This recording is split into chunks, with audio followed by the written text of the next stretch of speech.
আসসালামু আলাইকুম।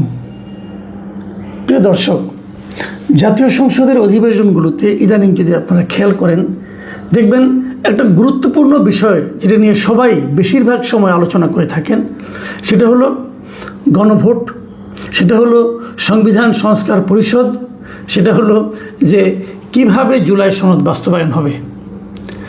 মনে হচ্ছে যেন এটাই এই মুহূর্তে জাতির জন্য সবচেয়ে বড় সমস্যা এবং এর সমাধান না হলে আর কিছুই হবে না। জুলাই সনদ বাস্তবায়ন নিয়ে সরকার পক্ষ থেকে স্পষ্ট বলা হয়েছে, তারা জুলাই সনদের প্রত্যেকটা বিষয় অক্ষরে অক্ষরে পালন করবে। কিন্তু সরকার বলেছে, বিএনপি বলেছে, কিন্তু জাতীয় পার্টি এবং এনসিপি তারা বলছে না, এটাকে বাস্তবায়ন করতে হবে সংবিধান সংস্কার পরিষদের মাধ্যমে। বিএনপি বলছে সংবিধান সংস্কার পরিষদ বলতে কোনো কিছুর অস্তিত্ব আমাদের সংবিধানে নেই, কাজে ওটা আমরা করব না, আমরা স্বাভাবিক নিয়মে করব।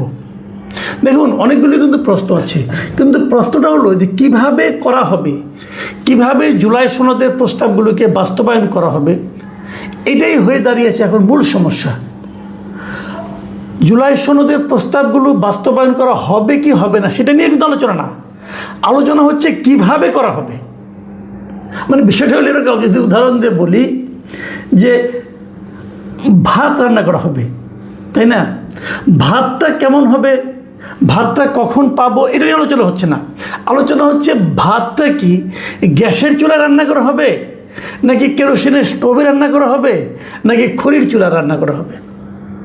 এটা নিয়ে বিতর্ক, এবং এই বিতর্কে সুরাহা না হলে রাজপথে যাওয়ার হুমকি সেটাও দিয়েছে এনসিপি এবং জামায়াত ইসলাম। এখন প্রশ্নটা হচ্ছে যে কেন আমাকে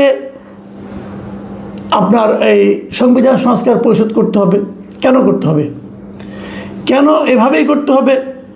জামায়াত এনসিপি যুক্তি হলো এটা গণভোটের মাধ্যমে জনগণের রায় পাওয়া গেছে, গণভোটে জনগণের রায়ের বাইরে কোনো কথা নাই, জনগণ বলেছে করতে হবে এভাবে হুবহু, এখানে কোনো আলোচনা হবে না, করতে হবে।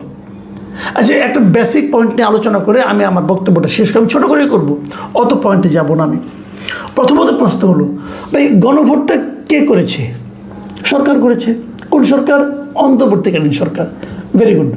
কারণ গণভোটটা তো আমাদের সংবিধানে নাই, তাহলে আপনি গণভোটটা পেলেন কোথায়?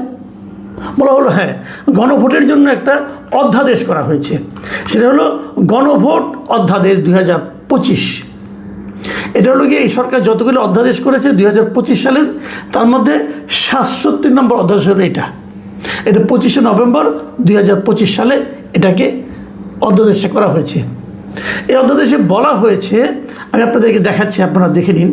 এই অধ্যাদেশে বলা হয়েছে যে যেহেতু, আমি পড়ে শোনা একটু, যেহেতু 2024 সালের জুলাই আগস্টে সংগঠিত ছাত্র জনতার সফল গণ অভ্যুত্থানের মাধ্যমে প্রকাশিত জনগণের সার্বভৌম ক্ষমতা প্রয়োগের উদ্দেশ্যে জুলাই জাতীয় সনদ 2025-এ সংবিধান সংস্কার সম্পর্কিত কতিপয় প্রস্তাবের বিষয়ে জনগণের সম্মতি রহিয়াছে কিনা তাহা যাচাইয়ের জন্য গণভোটে উপস্থাপন করিবার লক্ষ্যে জুলাই জাতীয় সনদ ব্র্যাকেটে সংবিধান সংস্কার বাস্তবায়ন আদেশ 2025 প্রণয়ন ও জারি করা হয়েছে। এবং এই সমস্ত কারণে বলা হচ্ছে যে যেহেতু জুলাই সনদ সংবিধান সংস্কার বাস্তবায়ন আদেশ 2025 অনুসারে গণভোট অনুষ্ঠানের জন্য আইন প্রণয়নের নির্দেশনা রয়েছে, যেহেতু সংসদ ভাঙিয়া দেওয়া অবস্থায় রয়েছে এবং রাষ্ট্রপতির নিকটে আর সন্তোষজনকভাবে প্রতীয়মান হয়েছে যে আশু ব্যবস্থা গ্রহণের জন্য প্রয়োজনীয় পরিস্থিতি বিদ্যমান, সেহেতু গণপ্রজাতন্ত্রী বাংলাদেশের সংবিধানের 93(1) অনুচ্ছেদে প্রদত্ত ক্ষমতা বলে রাষ্ট্রপতি নিম্নরূপ অধ্যাদেশ প্রণয়ন ও জারি করিলেন। উনি অধ্যাদেশটা করলেন এই কারণে, কোন আইনে করলেন? সংবিধানের 93(1) ধারা অনুযায়ী। আচ্ছা, সংবিধানের 93(1) ধারা অনুযায়ী গণ অভ্যুত্থান বিষয়ক একটা উনি অধ্যাদেশ জারি করলেন। উনি কি পারেন অধ্যাদেশটা জারি করতে? গণভোট নিয়ে কোনো অধ্যাদেশ হয়? অধ্যাদেশ হলো সেই জিনিস যে যদি কোনো আইন, সেই আইনটা এখন সংবিধান নাই, এখন আপনার নাই, সংসদ নাই, কিন্তু রাষ্ট্রপতি মনে করতেছে এই আইনটা এখন প্রণয়ন করা দরকার, উনি এই আইনটার মতো করে একটা অধ্যাদেশ জারি করতে পারেন। যখন পরবর্তীতে সংসদ বসবে তখন এই আইনটাকে ওনারা এই অধ্যাদেশটাকে ওনারা আইনে রূপান্তরিত করবে সিম্পল মেজরিটির ভোটে। মনে রাখবেন, সিম্পল মেজরিটির ভোটে, মানে 151 জন বললেই হবে আইনটা। কিন্তু গণভোট তো সংবিধানের একটা অংশ। গণভোট কিন্তু একসময় সংবিধানের পার্ট ছিল। তো গণভোটটা হাসিনা সরকার এসে ওনারা যখন সংবিধান সংশোধন করলেন, সেখান থেকে তারা গণভোটটাকে বাদ দিয়ে দিল। তাহলে আপনি যে গণভোটটাকে অধ্যাদেশ জারি করলেন, গণভোট তো অধ্যাদেশ জারি করা যায় না, কারণ গণভোট তো সিম্পল কোনো আইন না, এটা সাংবিধানিক একটা পদ্ধতি।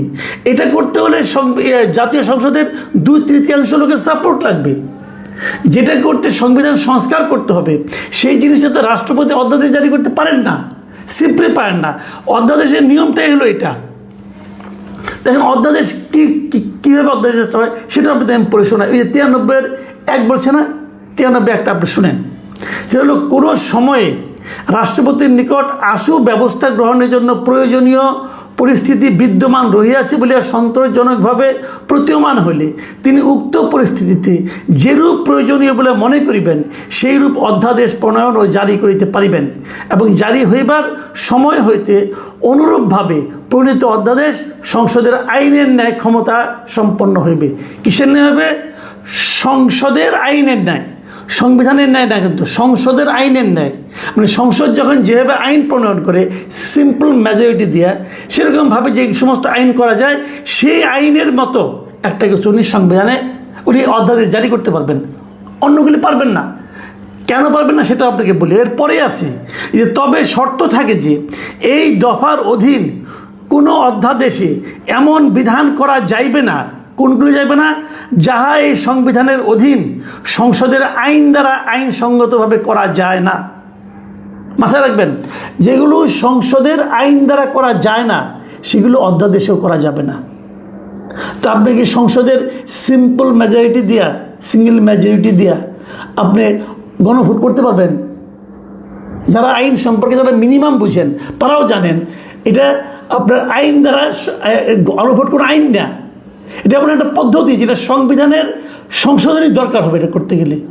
কাজে গণভোট দিয়ে কোনো অধ্যাদেশই তো রাষ্ট্রপতি জারি করতে পারে না। কাজে ওই অধ্যাদেশে ছিল অবৈধ অধ্যাদেশ, এবং ওই অধ্যাদেশ যদি এখন তারা রেটিফাই করে এই বর্তমান সংসদ, তাহলে তারাও ভুল করবে আইনগতভাবে, এটা সুপ্রিম কোর্টে গেলে বাতিল হয়ে যাবে। মানে আমি যতটুকু বুঝি ভাই, আমার কমন সেন্স দিয়ে বুঝি, আমার কমন সেন্স ভালো না হয়তো বা আপনারা ব্যাখ্যা দেন পাল্টা, দেখি কীভাবে দিতে পারেন, সেটা একটু শিখি। কাজে আলটিমেটলি কথা হলো কি, যে আপনারা যে গণভোটটা করেছেন, গণভোটে যে রায় নিয়ে আসলে তো চিল্লাচিল্লি করছেন, হাউকাউ করছেন, এটা টোটালি একটা অবৈধ কাজ ছিল। এখন বলবেন যে অবৈধ একটা বিষয়, এটা নিয়ে তাহলে ভোট হয়ে গেলো কেন? ডক্টর ইউনূস গাড়ি জোরে করছে, আলী রিয়াজ এবং ডক্টর ইউনূস দুজনে মিলে এই উদ্ভট জিনিসটা জনগণের উপর চাপাই দিছে। এবং শুরু থেকে যখন গণভোট তারা করে, শুরু থেকে আমি বলে আসছি এটা একটা অবৈধ কাজ, টোটালি একটা অবৈধ কাজ। আলী রিয়াজ এবং ডক্টর ইউনূস গং এরা জোর করে এই জাতির উপর চাপিয়ে দিয়েছে, এবং সেখানে করতে যে কোটি কোটি হাজার হাজার কোটি টাকা, হাজার কোটি টাকা তারা অপব্যয় করেছে, অপচয় করেছে। এটা তাদের ঘাড়ে ধরে আদায় করা উচিত আমি মনে করি। এটা অপচয় করেছে একটা, এবং সেই অপচয় করতে যে তারা গণভোটের পক্ষে পুরো প্রশাসনকে লাগিয়ে দিয়েছে, ওটা হলো আরেকটা বেআইনি কাজ করেছে।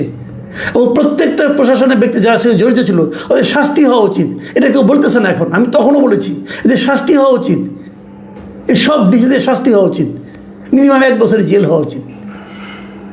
তো এগুলো করেছে ডক্টর ইউনূস, গাইড জোরে করেছেন উনি এবং তার এই বন্ধু আলী রিয়াজ, এগুলো করেছেন।